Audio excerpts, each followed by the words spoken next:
Bem, agora que nós já conversamos bastante sobre trigonometria, que aliás era um assunto que merecia mais atenção, eu recomendei já para vocês aquele livro do Brummelin, A Matemática dos Céus e da Terra.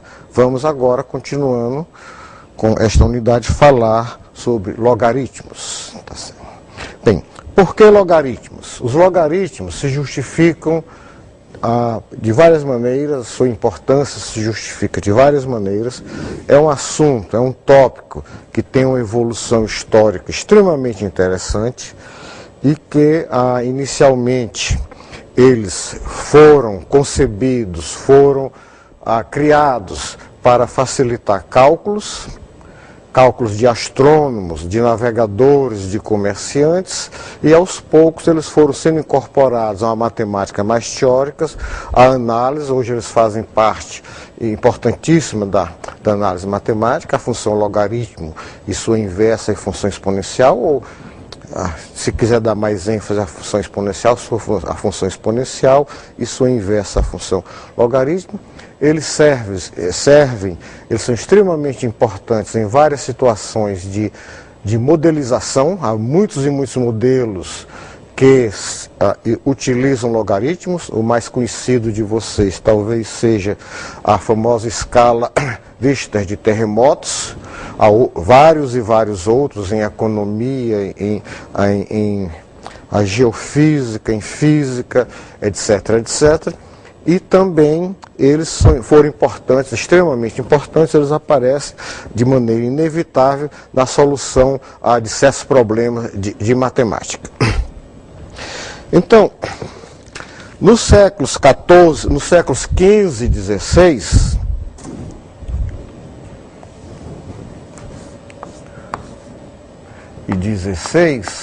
as necessidades de cálculo com números, contas complicadas, multiplicação e divisão, aumentaram muito. Vocês se lembram que esse século, isso aqui é de 1400, de 1401 a 1500, 1501 a 1600, são os séculos das grandes navegações que exigiram cálculos de astrônomos, cálculos de cartógrafos para permitir essas navegações. Também há um grande desenvolvimento das atividades comerciais, das atividades bancárias, que exigiam cálculos relativos a juros, etc, etc, de maneira que era uma necessidade premente a conseguir obter maneiras para facilitar os cálculos. Por exemplo, se você é astrônomo, tem que trabalhar com uma boa exatidão e tem que multiplicar 1,9, 3, 4, 5, 6, 7, 8 por 3,4, 1, 2, 8, 7, 9, 9. Isso é uma conta de multiplicação penosa, que exige muitas e muitas multiplicações parciais e que está, portanto, sujeito a erros. Primeiro, os erros das multiplicações e, finalmente, os erros das adições das várias as multiplicações parciais. Então, era uma procura urgente a uma maneira de simplificar esses cálculos. Os astrônomos gastavam grande parte de seu tempo fazendo essas contas extremamente longas. Após a descoberta dos logaritmos, já no século XVIII, Laplace, o grande astrônomo francês, disse que a descoberta dos logaritmos tinha multiplicado a vida dos astrônomos por 2, porque contas que antigamente você levava meses para fazer, usando os logaritmos, você levava algumas horas para efetuá-las. A ideia de substituir multiplicações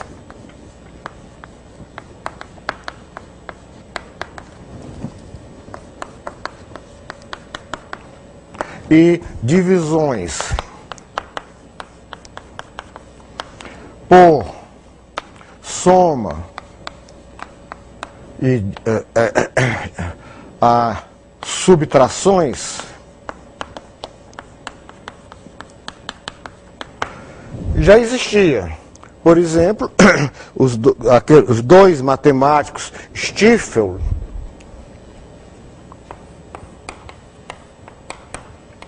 e Schicker,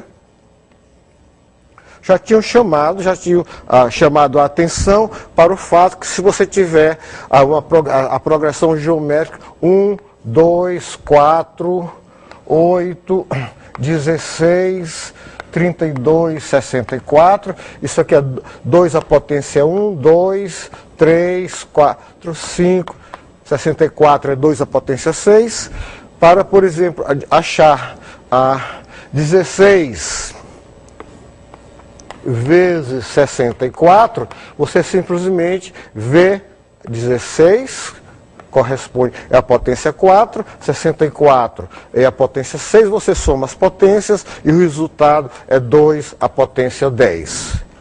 Isso é uma consequência trivial do fato de que A elevado a M vezes A elevado a N é A elevado a M mais N, e que A elevado a M sobre A elevado a N é A M menos N. A dificuldade de trabalhar com esta ideia é que, à medida que as potências crescem, digamos, a distância entre os termos sucessivos da progressão geométrica aumenta. Mesmo que você pegue, por exemplo, o número 1,000001 e tome sua primeira potência, segunda potência, terceira potência, quarta potência, assim sucessivamente. À medida que você toma potências com expoente maior, a diferença entre termos sucessivos dessa progressão geométrica aumenta. Então havia essa dificuldade. E outra maneira de atacar o problema, uma maneira que os astrônomos usavam muito, era pela chamada protaférese,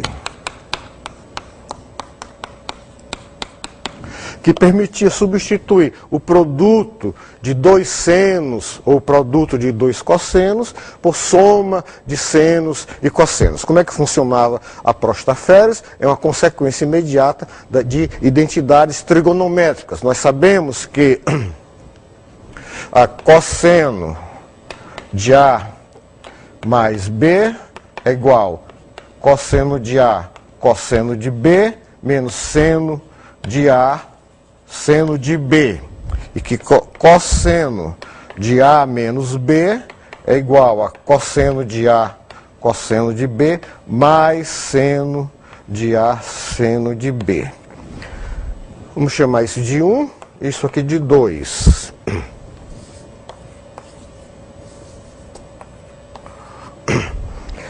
Se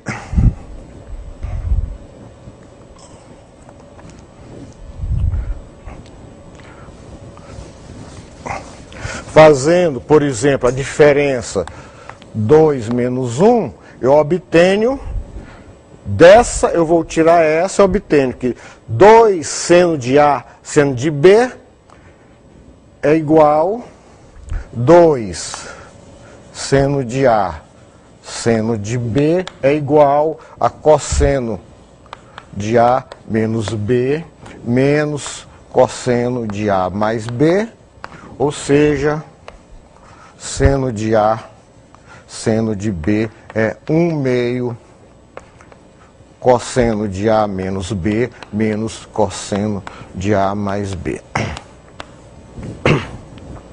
Então, como os astrônomos lidavam muito ao trabalhar ou com trigonometria retilínea, plana, ou com trigonometria esférica, com triângulos esféricos, ou triângulos planos, como eles usavam muito produtos de seno em problemas de resolução de triângulos, vocês sabem que a trigonometria é usada para resolver triângulos, isso já foi citado, já citamos isso antes, ao tratar de trigonometria, dado um triângulo, ele se caracteriza completamente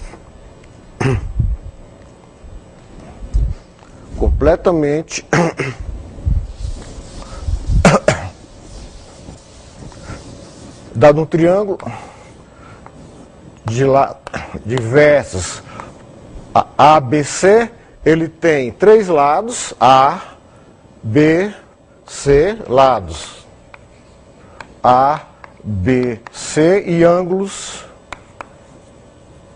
A, B e C. E se eu conhecer 3 desses elementos, dos quais um é obrigatoriamente um lado, eu consigo calcular todos os elementos do triângulo. Eu consigo construir, determinar exatamente o triângulo. Isso é o que você chama resolver um triângulo. Se vocês pegarem qualquer livro mais antigo de trigonometria plana, que é usado no ensino médio, vocês verão lá o estudo dos vários casos de resolução de triângulos, né? Esses casos já eram conhecidos, como eu já falei, quando estávamos tratando de trigonometria. Eles já eram conhecidos por Ptolomeu, porque Ptolomeu precisava deles em seu estudo de astronomia de posição. Tá certo? Então havia essas duas maneiras de tentar substituir produtos e quocientes por somas. Isso aqui transforma um produto em uma soma algébrica, um quociente de coisa. Já havia tabelas trigonométricas cuidadosamente calculadas, com alto grau de precisão, porque os astrônomos precisavam delas, para fazer esse produto. Aqui você simplesmente usava isso. Dado seno de A, você conhecia A, dado seno de B, você conhecia B, então conhecia A e B, você conhecia cosseno de A menos B, isso aí. Tá? Bem, em verdade, malgrado esse problema que essa analogia de uma progressão geométrica com a progressão aritmética apresentava devido aos fatos de a diferença entre termos sucessivos da progressão geométrica aumenta rapidamente, esse foi o método que se impôs e que deixou a prostáfese totalmente esquecida, totalmente abandonada pelos astrônomos. E quem resolveu esse problema foram, aliás, duas pessoas,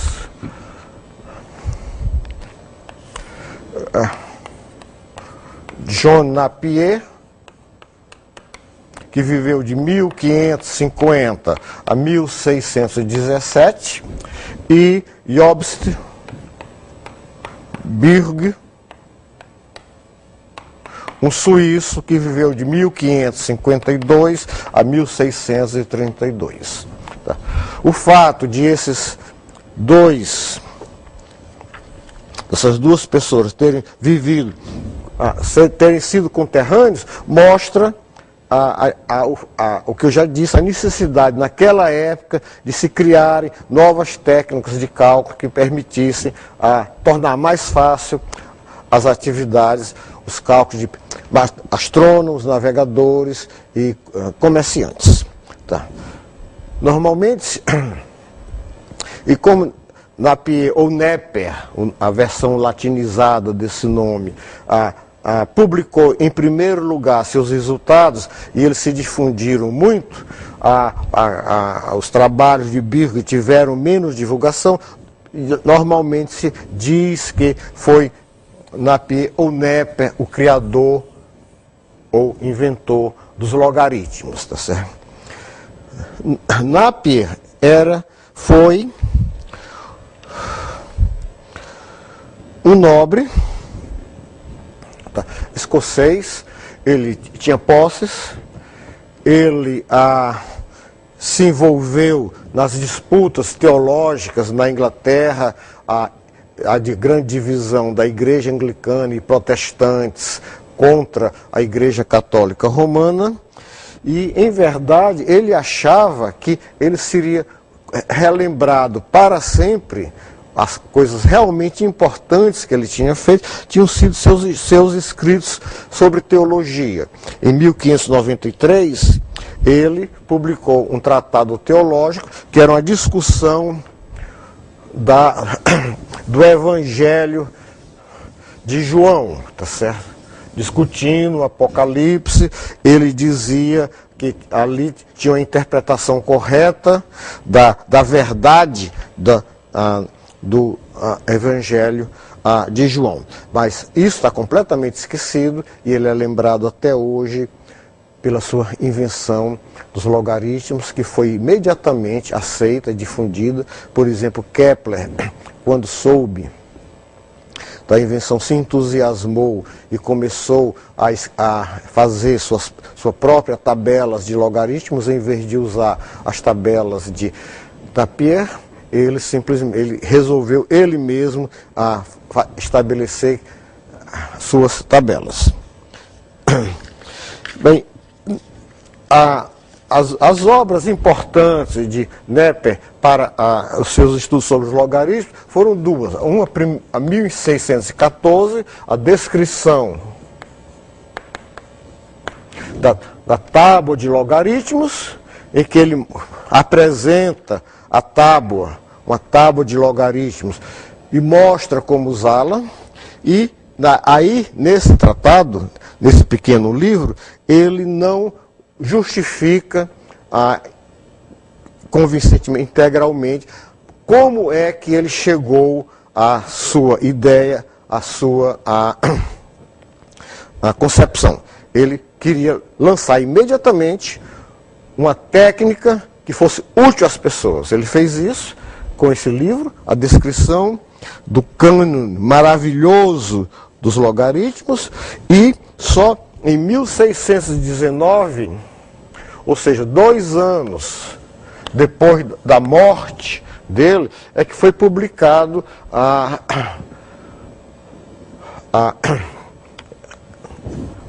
qual é o nome correto do livro? É a Construção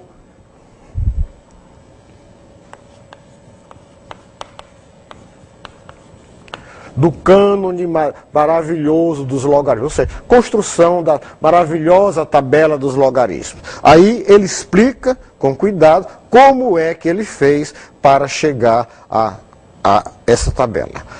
A ideia extremamente astuta, a ideia original de Neper de Napier foi substituir, sair do domínio da aritmética e passar ao domínio das grandezas. Porque, por exemplo, se você estabelece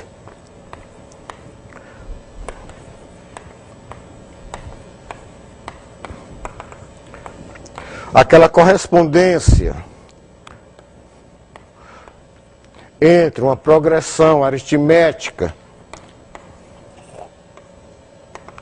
e uma geométrica, você está num domínio puramente aritmético. É aquele problema que eu disse para vocês, que a diferença entre esses termos sucessivos dessa progressão aumenta quando n cresce. Não interessa quanto seja A, mesmo que A seja bem pequenininho, desculpe, bem próximo de 1, à medida quando n é muito grande, a diferença entre esses termos sucessivos vai aumentando. Então, isso era um inconveniente muito grande para cálculos práticos, para trabalhar com essa correspondência. A grande originalidade de Neper foi vencer esse problema, substituindo essa visão aritmética, essa visão estática, por uma visão bem dinâmica, de grandezas, usando o movimento. Então, como é que Neper procedeu? Vamos examinar o procedimento de Neper antes de conversarmos sobre outros usos, outras utilidades, outras importâncias dos logaritmos. Então, Neper, no texto de vocês, aquele livro do Prof. Mate, escrito pela professora Tatiana e por mim, vocês encontrarão uma descrição do procedimento usado por Neper, modernizado, e em um dos exercícios há exatamente a descrição de como é que Neper originalmente pensou, como é que ele elaborou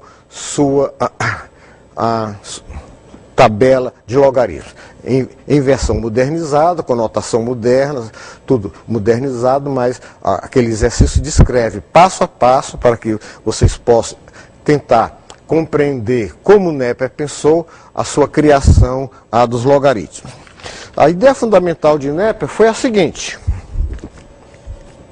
ele considera uma reta, uma semirreta, ele toma um ponto B, um número positivo, então aqui B, 2B, 3B, ele toma a sequência da progressão aritmética 5B. Então você tem um ponto P que percorre com velocidade constante o movimento retilíneo uniforme, intervalo 0 a B, B2B, B3B, 3B, 4B e assim sucessivamente. E você tem aqui também um ponto Q, você toma R muito grande. Por exemplo, a Nepper tomou R igual a 10 a 7, que é 1, 2, 3, 4, 5, 6, 7. 10 milhões. Você toma R muito grande e você toma A, um número menor do que 1 e A aproximadamente igual a 1. Por exemplo, você toma A igual a 0. Você pode tomar como A igual a 1 menos 1 sobre 10 a 7.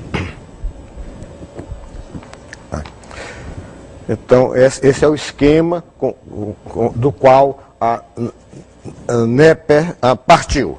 Então, você tem um ponto P que se desloca em movimento uniforme sobre essa reta, e você tem um ponto P, aqui termina, isso aqui cresce, você pode tomar NB à vontade, N arbitrariamente grande, e aqui você toma os intervalos R menos AR, aqui você toma R menos A2R, R menos A3R, e assim sucessivamente, tá certo? Bem, isso aqui, obviamente, isso é uma progressão geométrica de razão.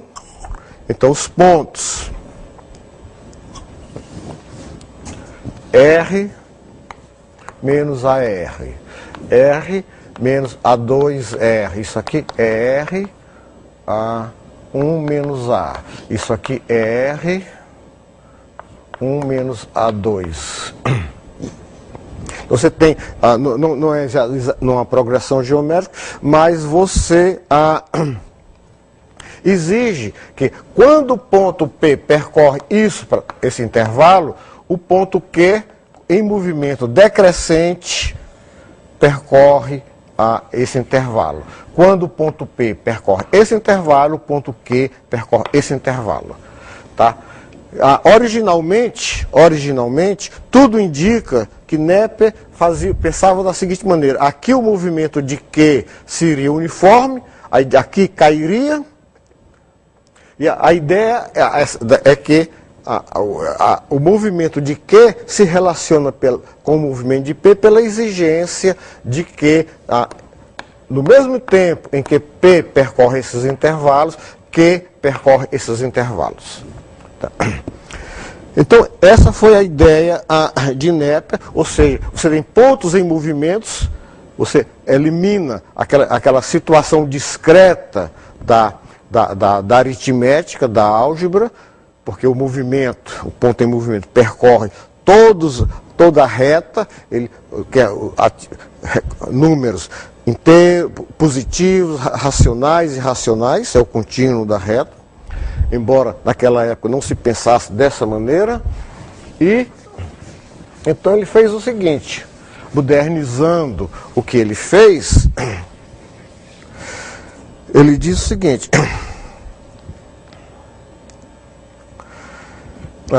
esse movimento de Q, NEP exprimido dizendo que Q se move geometricamente.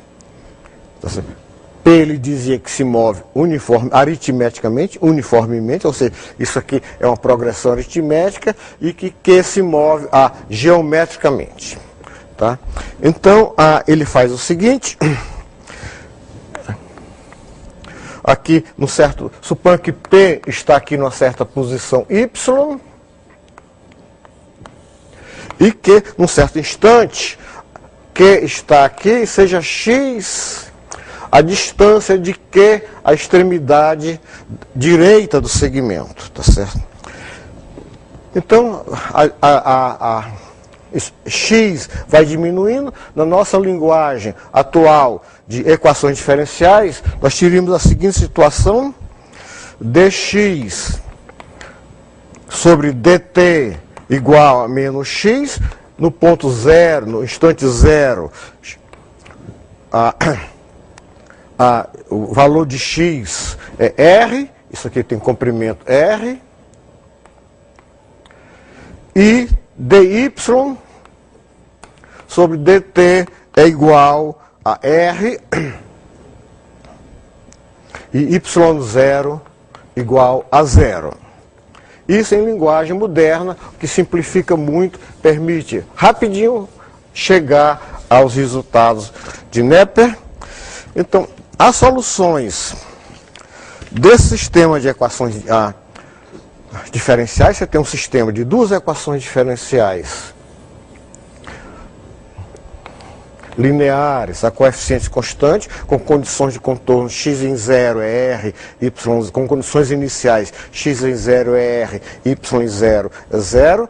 As soluções desse sistema são Ln de x, que é igual a menos t Ln de R, e y, que é igual a RT. Tá certo? Então daqui você tira que t é y sobre R,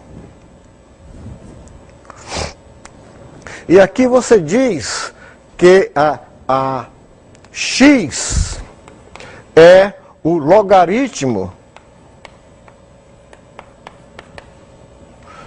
de Napier de y, que nós vamos notar por n log de y igual a x. Tá certo?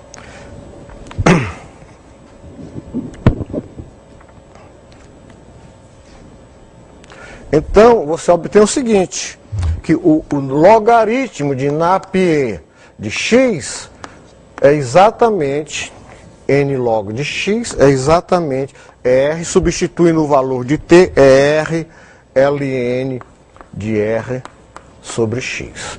Isso aqui, ln aqui, é o nosso logaritmo natural. Então, essa é a relação entre o logaritmo concebido por Napier e o nosso logaritmo atual, tá certo? Então, o logaritmo de Napier do número x é igual a R, ele tomava R igual a 10 elevado a 7, o logaritmo natural de R sobre x. Você vê que é bem diferente, aparentemente, de nossos logaritmos atuais, tá certo? Houve várias e várias modificações que transformaram essa concepção original exatamente no que nós pensamos hoje como logaritmos. Porque Napier tomava R extremamente grande. Em verdade, isso aqui está ligado à trigonometria, ele tomava um raio. As tabelas dele é para uso dos astrônomos, que trabalhavam essencialmente com senos ou equivalentemente com cossenos. Então ele tomava um raio igual a 10 a 7 para que nos cálculos não houvesse números fracionários, os números inteiros, o que permitia cálculos, uma precisão maior obter logaritmos com uma grande quantidade de casas exatas, tá certo? Em verdade, só mais tarde, só no século XVIII, é que se difundiu o costume de que a trigonometria, os senos, passam a ser números, que eles não são comprimentos. Até lá, ficava tudo você fixava um raio, por exemplo, Napier fixou esse raio de 10, e os senos eram essencialmente cordas,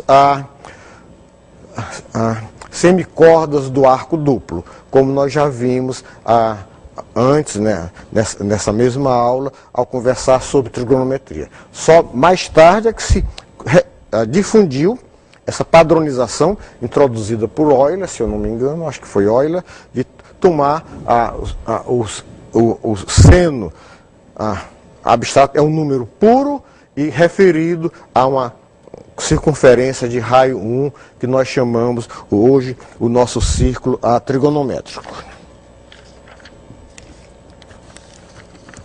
E observe o seguinte, não decorre dessa...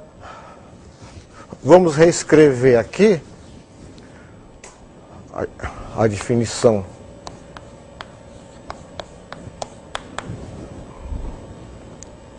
R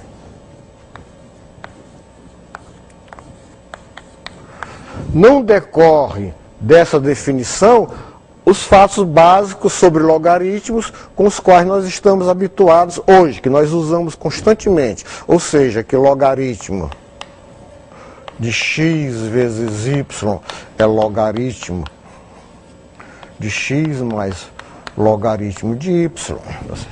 Essa propriedade básica, da qual decorre a propriedade que logaritmo de x elevado a n é n logaritmo de x, você também tem que logaritmo de x dividido por n é logaritmo de x menos logaritmo de y, eles não decorrem dessa relação aqui, dessa definição do logaritmo de Napier. Se vocês tentarem aplicar isso a escreverem logaritmo de x vezes y, vocês vão ver que vocês não chegarão àquela relação.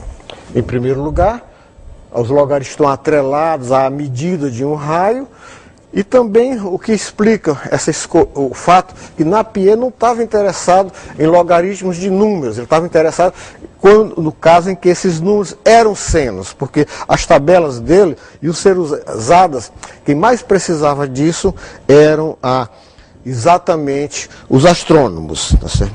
Agora, é uma consequência fácil de demonstrar que se você tiver... Aqui você tem o x, se você tiver 4 números, alfa, beta, gama, delta, então, e se alfa sobre beta é igual a gama sobre delta, então n, logaritmo de Napier menos logaritmo de Napier de alfa menos logaritmo de Napier de beta é igual ao logaritmo de Napier de gama menos logaritmo de Napier de delta. Em verdade, isso resolvia grande parte dos problemas dos astrônomos, porque nos cálculos com trigonometria, em geral, na resolução de triângulos esféricos, triângulos planos, você tinha em geral, por exemplo, 3 senos e você queria determinar a quarta proporcional entre esses 3 senos. Você tinha 2 senos, você queria achar a meia proporcional entre eles, entende? Então, essa concepção, inclusive a disposição das tabelas de Napier, permitiam que ele resolvesse totalmente esse problema dos astrônomos. Mais tarde, logo depois, o conterrâneo de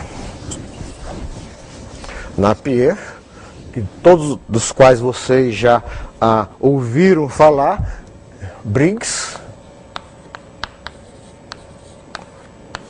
que se entusiasmou pelas ideias de Napier e muito contribuiu para difundi-las e as estudou com cuidado, sugeriu modificações na formulação da concepção dos logaritmos, que transformaram esses logaritmos de Napier essencialmente nos nossos logaritmos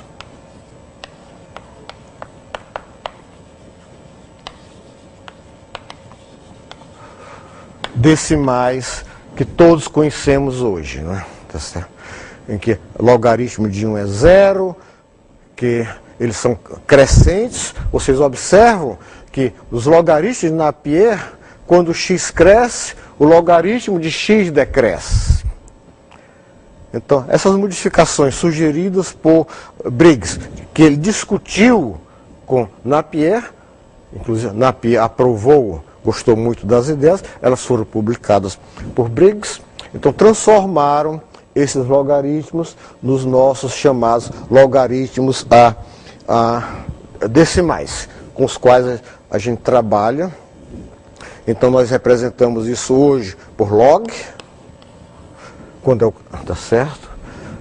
A gente omite a base. Normalmente, quando a base é diferente, vocês representam log de x numa certa base A, tá certo? Mas quando a base é 10, então você simplesmente emite isso. E particularmente importante, já no século seguinte, foi a introdução dos logaritmos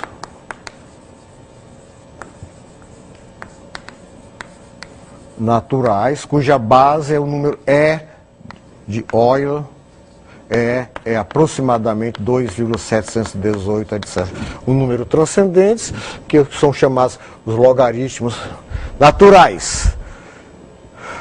Eles são naturais por várias razões. Por exemplo, se você tem Ln, usa os logaritmos naturais, então se você tem a função dy, que é Ln de x, então dy sobre dx é 1 sobre x. Se você for trabalhar com logaritmos decimais, você vai ver que é um cálculo fácil de vocês fazerem, usando aquela relação que existe entre logaritmos de duas bases diferentes. Então, deixo como exercício, eu lhe dou uma base A e uma base B, números positivos, tá certo? Então, eu lhe peço qual é a relação entre logaritmo de um certo número x na base A e o logaritmo desse mesmo número x na base B. Existe uma relação algébrica muito fácil de determinar.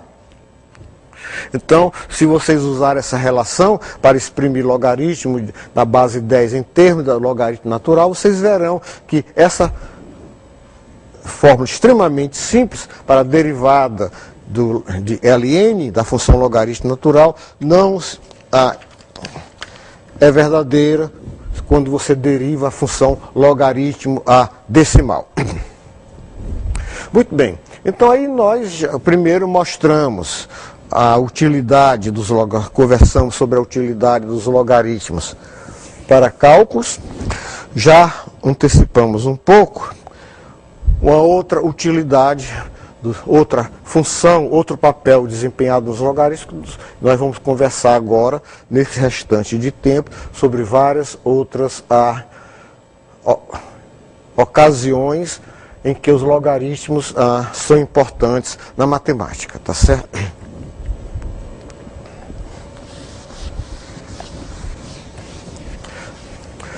Como eu já falei, agora vocês encontrarão naquele livro Tópicos de História da Matemática uma explicação com cuidado dessas ideias de Napier, inclusive um exercício muito detalhado, um exercício em que são dadas sugestões, quebrado em vários itens para torná-lo fácil, que tenta reconstruir exatamente como é que Napier propôs a construção dos logaritmos. Então,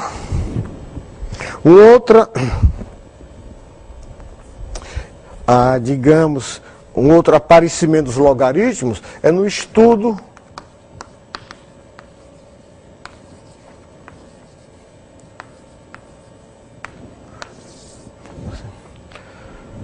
Nós sabemos que no século XVII,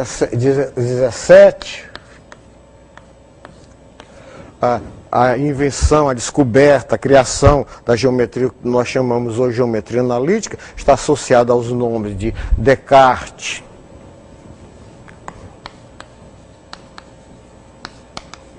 e Fermat,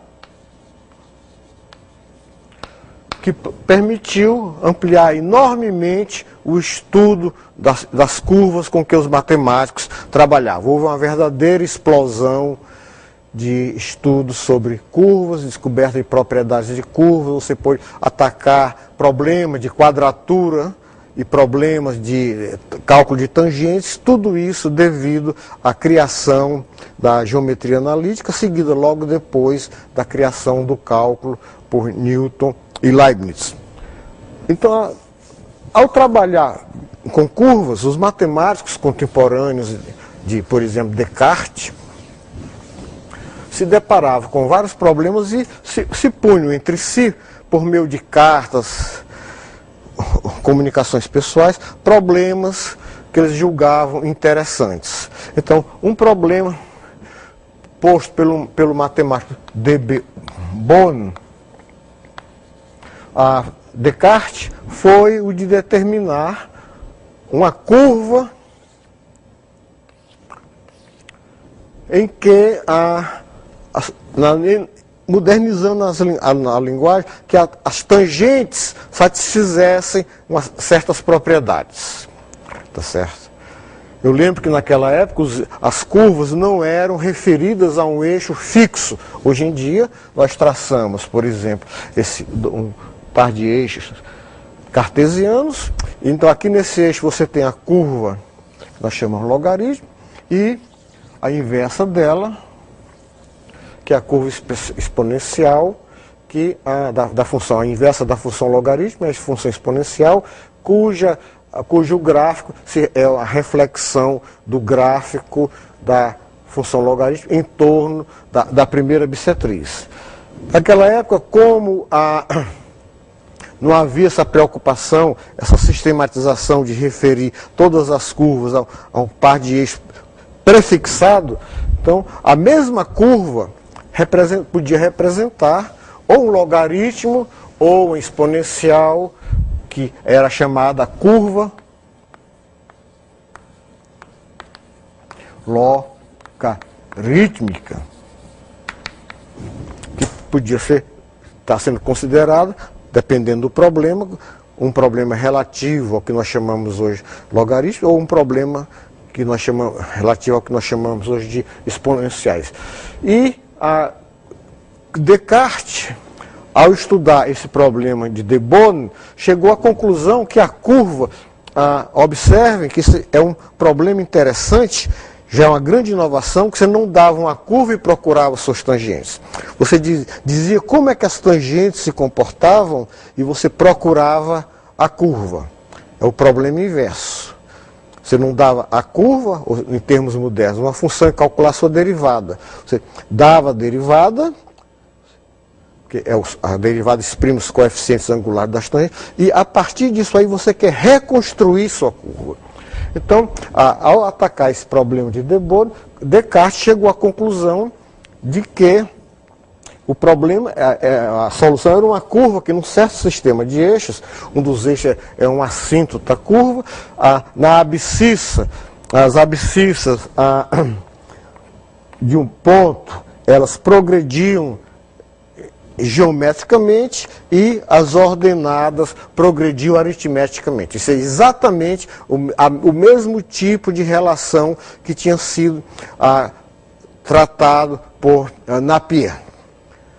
Relacionar um movimento geométrico com um movimento aritmético. Também nesse caso, esse relacionamento é um relacionamento contínuo, porque eu tenho um ponto, ou seja, um número, percorrendo o eixo real, e aqui também outro número percorrendo o eixo real. Você foge do domínio algébrico, do domínio aritmético, você cai no domínio das grandezas, tá certo? Muito bem. E também, no mesmo século, já mais tarde, Isso aí foi feito em torno de 1639, por aí. Descartes publica o seu tratado, o método no qual está inserida lá a geometria em 1637, uma data seminal em matemática. Isso aí, então, esse problema de de Bourn foi tratado, eu acho que, se eu não me engano, em uma carta em 1639. Mais tarde, Leibniz, que já tinha chegado à concepção, independentemente de Newton, de que a derivação e a quadratura, a integração são problemas inversos, ele utiliza os métodos algébricos para chegar a resolver vários problemas relativos a curvas, como a tractriz. E em várias dessas curvas, por exemplo, no caso da tractriz, aparece inevitavelmente, quando você faz a integral, uma certa integral, aparece inevitavelmente a função logarítmica, aparecem os logaritmos. Então, os logaritmos foram essenciais no estudo de curvas. Tá certo? E ainda no século XVII, os logaritmos começam a ter um lugar importante na análise. Mercator, todos nós já ouvimos falar no nome de Mercator, é uma projeção, um certo mapa, um certo estilo de projeção para mapas, né? A projeção de Mercator.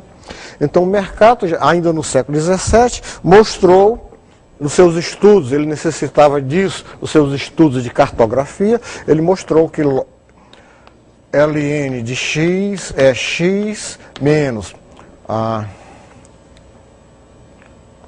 x3 sobre 3, menos, qual foi exatamente o resultado de Mercator? É x, não, estou errado.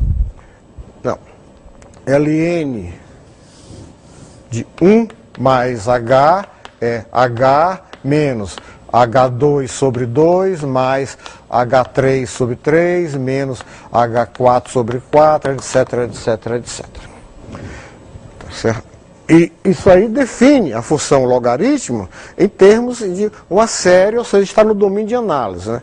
Em verdade, essa série aí era extremamente inconveniente, porque, como todos nós sabemos de um primeiro curso de análise, essa série converge extremamente lentamente. Mas é uma definição válida para a função logaritmo. Newton também, posteriormente a Descartes, ele associa a função logaritmo ao problema da quadratura da hipérbole. A hipérbole está estritamente ligada com a função logaritmo, a função Ln, e ele chega usando esse fato de que,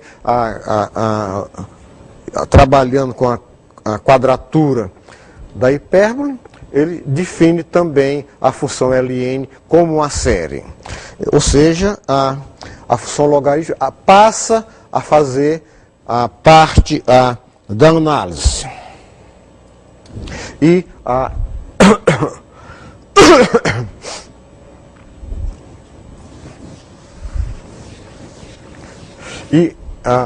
essa definição, digamos, puramente numérica, puramente, digamos, analítica, sem recurso à geometria, tá certo? Uma vez obtidos seus resultados, chegado à série, você pode desprezar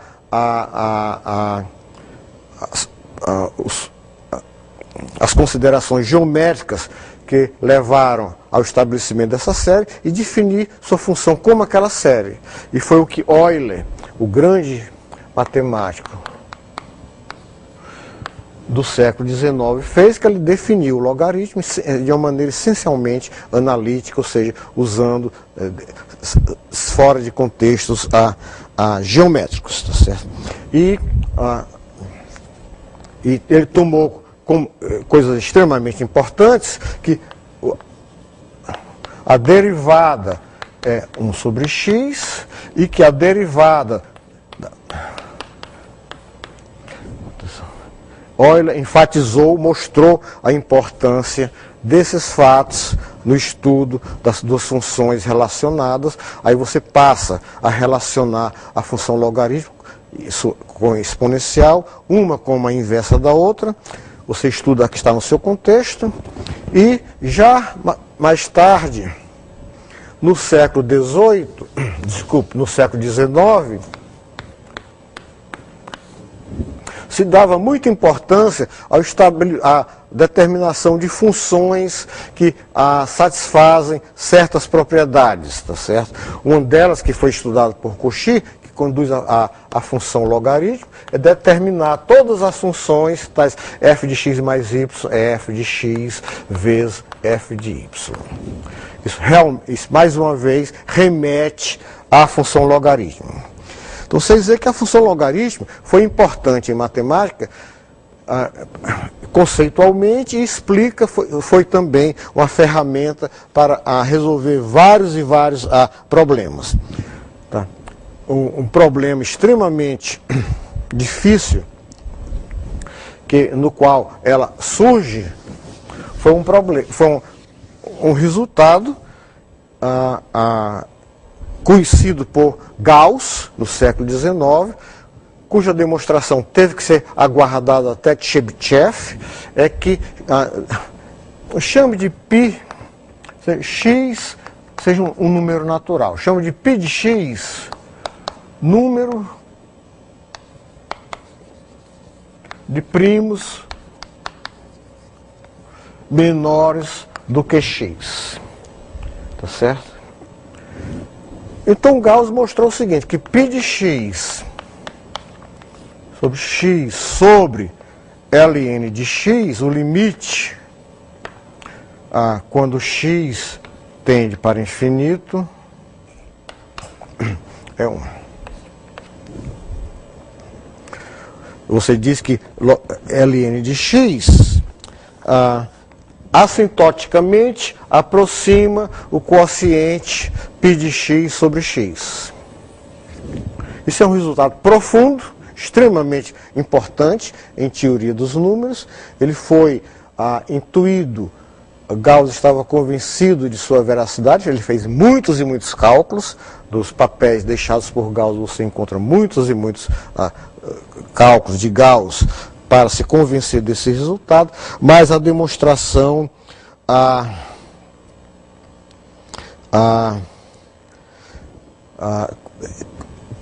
irrefutável, correta disso, teve que esperar até 1892 pelo matemático russo Chebyshev, ou seja, só ao final do século XIX é que você teve a primeira demonstração disso. Tá? Outro local, outro tópico, outro tema em que os logaritmos aparecem de maneira essencial, quando Klein desenvolve, estudando a geometria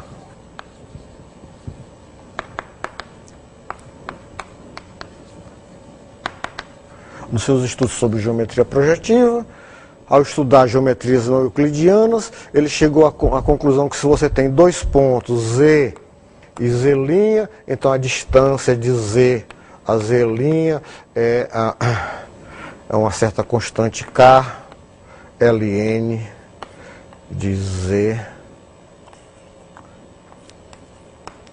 Z'. Ou seja, isso mostra também que a relação dos logaritmos com esse domínio aparentemente disjunto das geometrias não euclidianas, tá certo? Além disso, como eu já citei no começo da nossa conversa, e com essa parte de logaritmos nós terminamos essa unidade dedicada à trigonometria aos logaritmos, eles são essenciais na modelização de muitos e muitos modelos em física, em biologia, em economia matemática. Todos eles usam essencialmente a função logarítmica. Um livro extremamente interessante, que está citado na bibliografia do Tópicos em História da Matemática, é um livro que vocês aprenderão muita coisa interessante não só sobre logaritmos, mas sobre matemática, todas elas surgidas a partir das discussões sobre os logaritmos e sempre respeitando o desenvolvimento histórico, a contextualização histórica. É o livro, é a última coisa que eu vou citar, Histoire de Logarithme,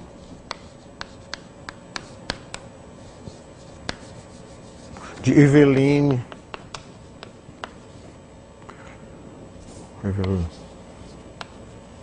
Barban. Ela é editora do livro. O livro contém contribuições de muitos estudiosos da história da matemática relativamente ao papel dos logaritmos nos cálculos, na geometria, na análise e em suas aplicações. Então, com isso a gente encerra essa unidade e depois nós atacaremos outras unidades para vocês terem um conjunto completo de unidades do livro em vídeo. Obrigado a vocês.